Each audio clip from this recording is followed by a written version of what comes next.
আমার দুই ভাই। চলো এই সেদিকে নদীটা, বাঁশগুলোর পেছনে, দেখতে পাচ্ছ কিনা জানি না।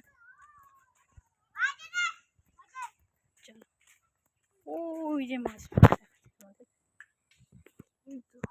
দেখা যাচ্ছে,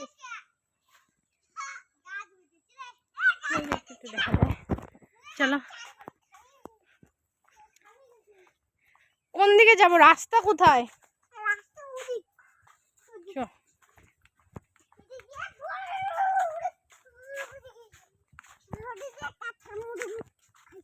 কিভাবে যাবি তোরা? এইদিকে এইদিকে যাইতে পাবি? কিভাবে নিয়ে যাবো তোকে? আস্তে আস্তে, ভাইয়ের হাত ধর, তো ভাইয়ের হাত ধর, পড়ে যাবে।